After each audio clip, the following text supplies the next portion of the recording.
Orang yang punya budaya caci maki, jelek-jelekin, cari masalah, ya kan? Padahal saya percaya mereka ini mungkin sudah ditutup hatinya, ditutup matanya. Saya tidak paham mereka itu. Akhir zaman, kerusakan di mana-mana, judi online di mana-mana, pencuri di mana-mana, korupsi di mana-mana, narkoba di mana-mana. Semuanya kecanduan judi online, saudara. Judi online bukan cuma di kota-kota, bahkan di kampung-kampung kecil seperti ini semuanya judi online. Bukan cuma masyarakat biasa, bukan cuma masyarakat, polisinya judi online, betul?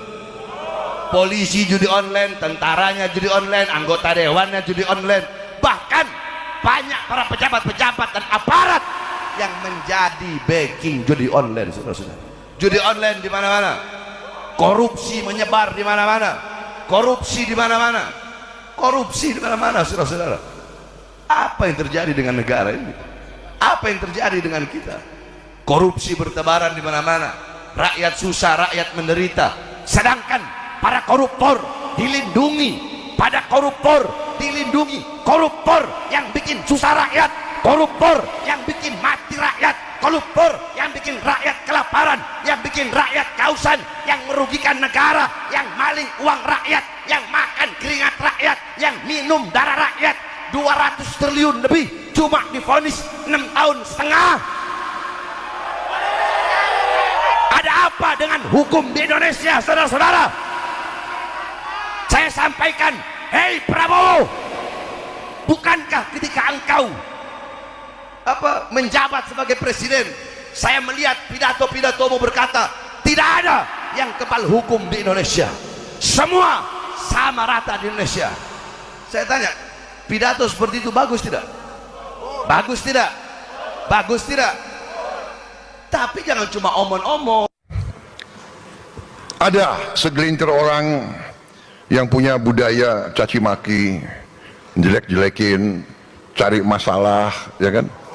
Padahal saya percaya mereka ini mungkin sudah ditutup hatinya, ditutup matanya. Saya tidak paham mereka itu, ya. Caci maki antara kawan, caci maki dengan pemimpin, caci maki itu saya kira tidak baik. Itu bukan ajaran agama kita, itu bukan ajaran agama-agama lain pun.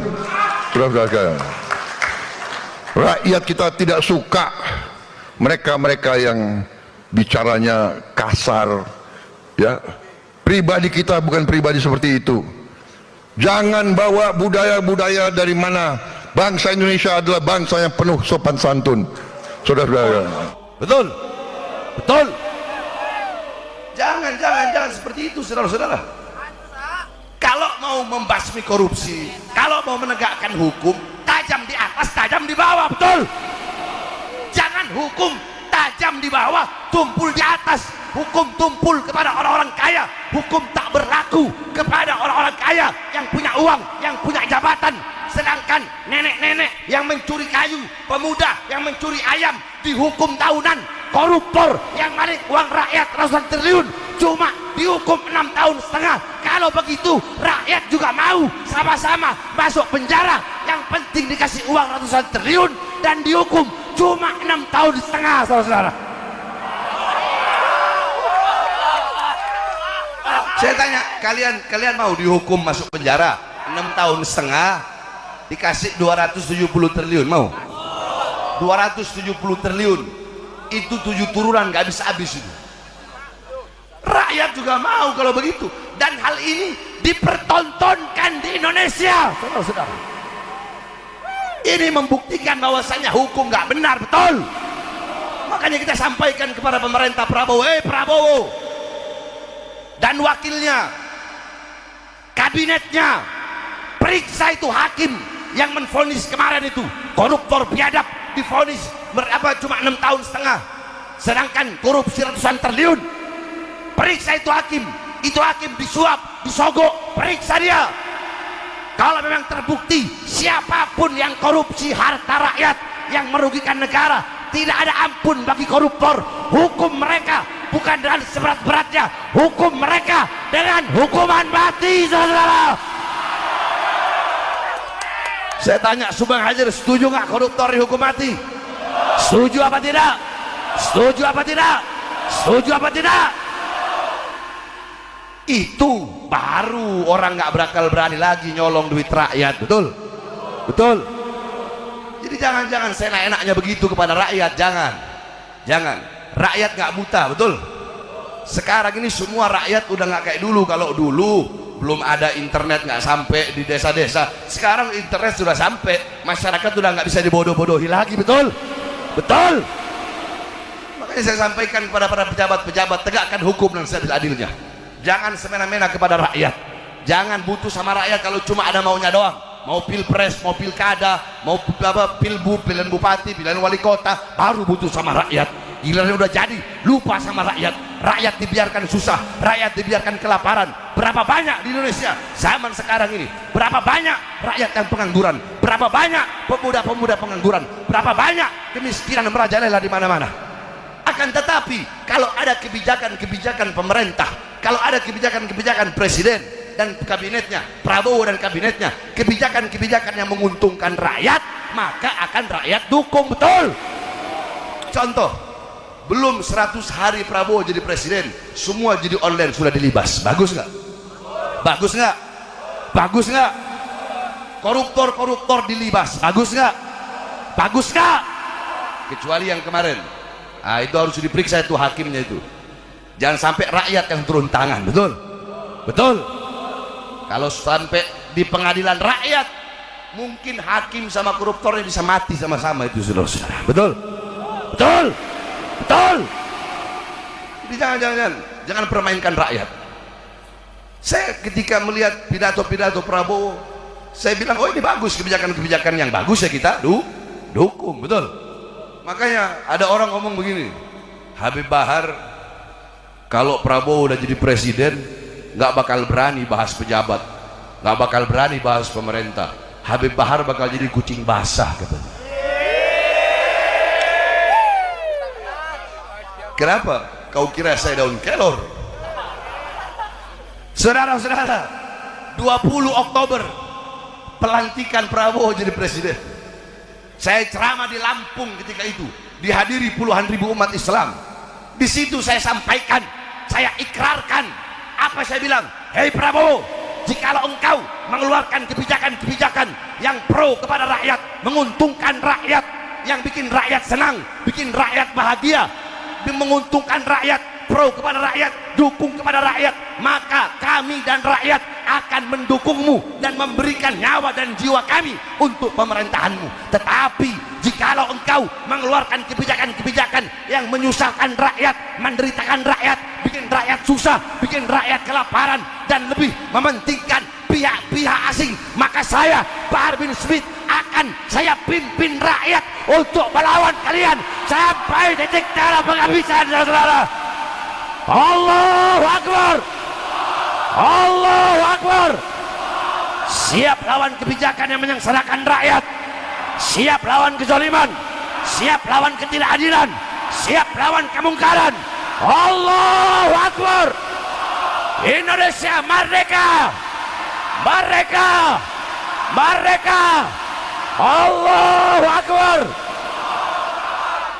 Oleh karenanya saudara-saudara sekalian yang dimuliakan oleh Allah, khususnya para pemuda-pemudi Tasik, para santri-santri Tasik, saya wasiatkan kepada kalian semua, saya tidak tahu kapan saya mati, bisa saja saya mati, entahkah matinya alami atau matinya dibunuh, entah dibunuh, ditembak, diracun atau di apapun itu, saya nggak tahu kapan saya mati. Akan tetapi bersumpahlah kalian, berjanjilah kalian, jikalau suatu saat nanti saya telah tiada, saya mati karena berjuang untuk bangsa, berjuang untuk agama, berjuang untuk negara, berjuang untuk bangsa, berjuang untuk rakyat susah, rakyat kecil, rakyat kelaparan. Andaikan saya mati, berjanjilah kalian, jangan pernah kalian padamkan api-api perjuangan yang selama ini telah saya nyalakan.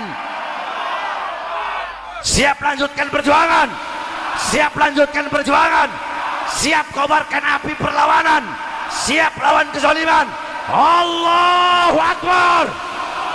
Indonesia merdeka, merdeka, merdeka, merdeka.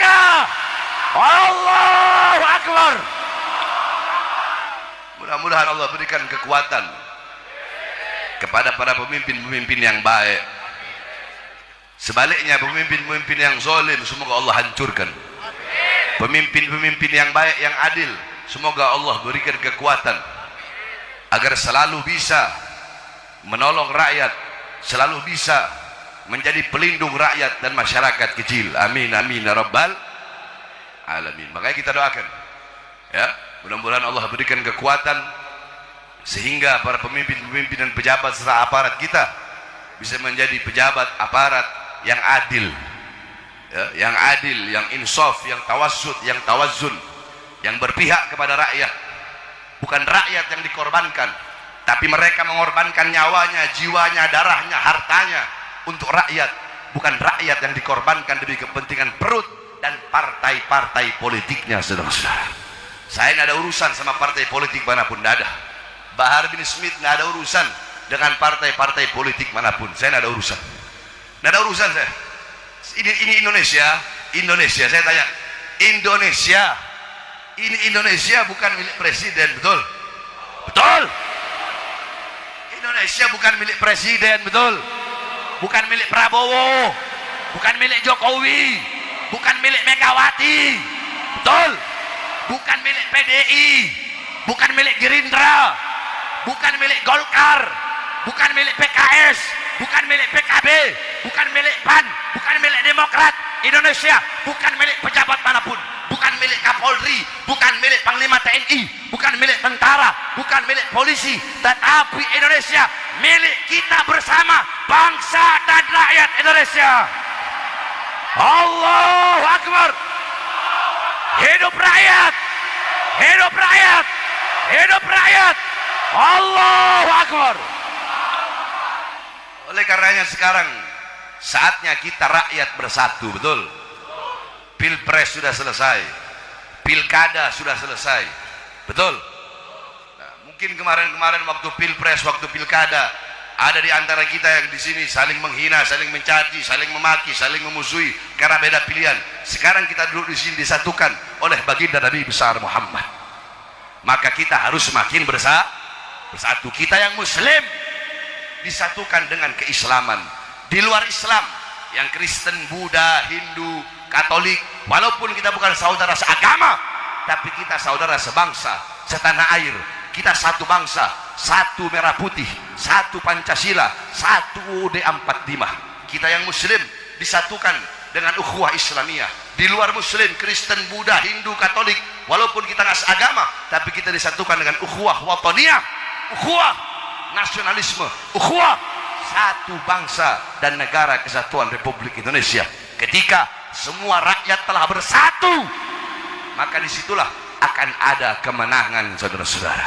Oleh karenanya sekali lagi, semoga Allah Subhanahu wa taala jadikan kalian semua yang duduk di majelis tidak pulang dari majelis